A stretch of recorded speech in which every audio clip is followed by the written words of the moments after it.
I think people are attracted to government intervention, to statism, if you want to call it that, by two somewhat different impulses. One is that in many instances you can get the state to help you. You can get a tariff for the good for the industry that you work in. You can get government to provide a special tax break for your industry.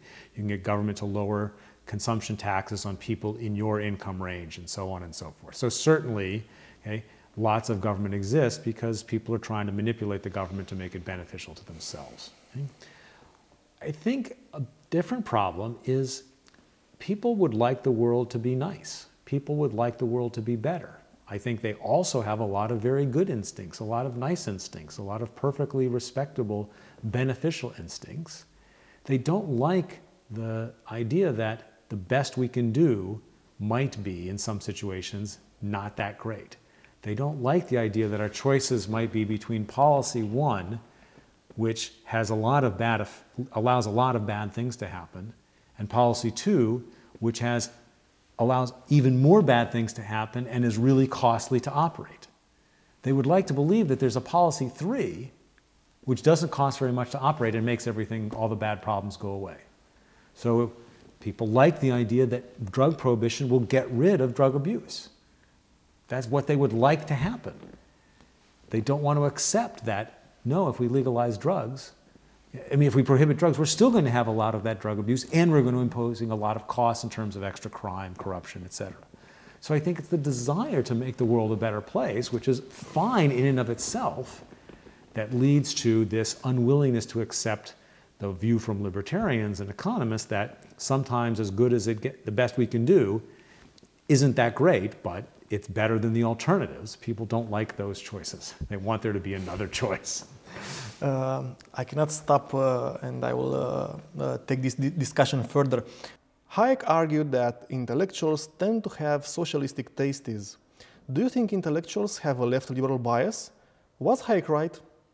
I don't know about intellectuals broadly. I'm slightly less sure. Certainly academics in the United States, and my impression is elsewhere as well, are much more likely to be Democrats, modern liberals, not classical liberals, but modern interventionist liberals than they are to be Republicans or conservatives.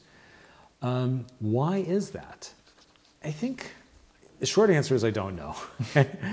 What's interesting is to note that many of the institutions that students and parents flock to, that they try to get into the hardest, are precisely the institutions that have these reputations for being liberal, politically correct, and all that. So the marketplace seems to like such institutions. The marketplace is not banging down the door to get into an institution that has only libertarian professors or only conservative professors or anything like that. The marketplace wants to go to the politically correct places in the United States, like Harvard and Princeton and Stanford and Yale and so on and so forth. So that should make libertarians at least a teeny bit cautious about thinking there's anything so terrible about that. And I think also on modern campuses, there is a lot of toleration for different views. Not perfect toleration, there's certainly some exceptions. But I don't think that there's a single mindset or a single way of thinking that's accepted on those campuses. Now, why is it that we tend to see liberals being academics more than conservatives? Maybe people are conservatives are people who enjoy material things more. They would rather go into business and earn money. And people who like to stop and smell the roses more, they are more likely to become academics and more likely to be liberals. So maybe there's nothing really very nefarious going on. I think that some of it is just self-selection of people with different preferences that happen to correlate also with political views. All right, let's get back now to specific policies. What do you think about the Cash for Clunkers program? In Romania, the government had this programul Rabla, a lemon program, which imitates the Cash for Clunkers program. I think Cash for Clunkers was completely silly. Okay? The notion that we're going to make things better by destroying a bunch of automobiles which are already working, okay, just doesn't pass a basic sniff test. I think it was a way to help try to bail out General Motors and Chrysler, not to bail them out, but to help them have more business so that they would return to financial health more quickly, so that the fact that the government had given them bailout money and protected them somewhat in their bankruptcies would become less obvious.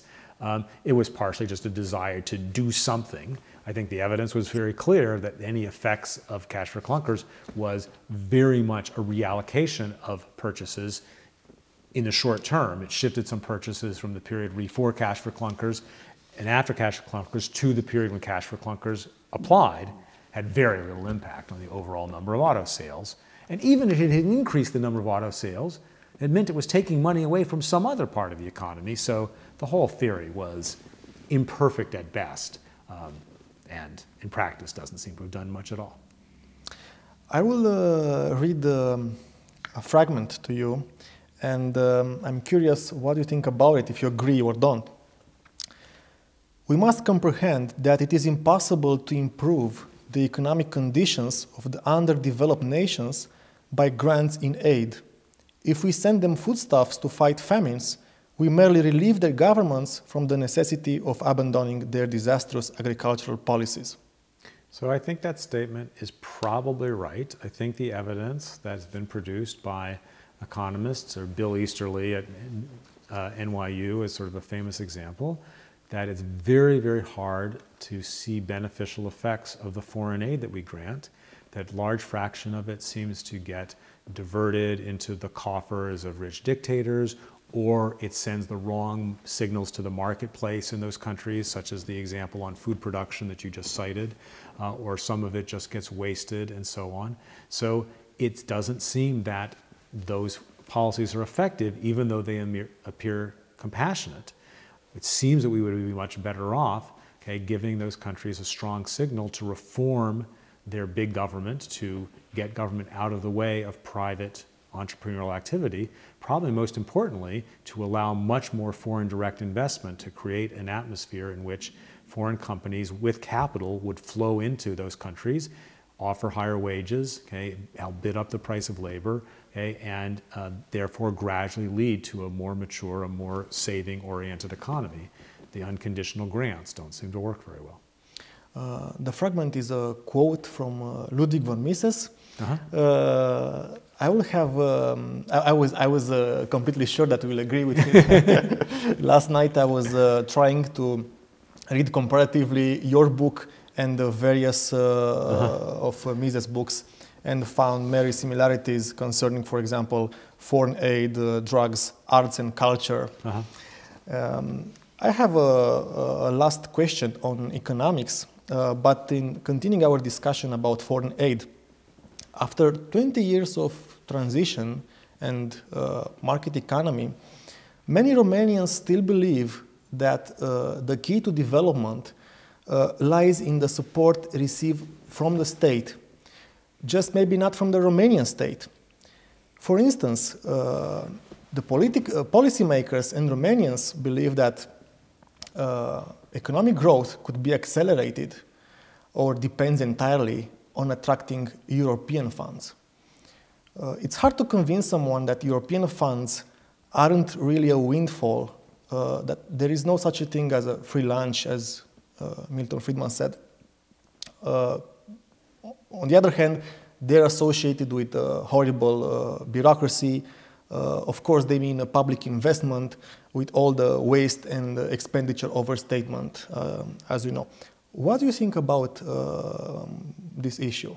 Should Romania be so much concerned about attracting European public funds, or should be more concerned about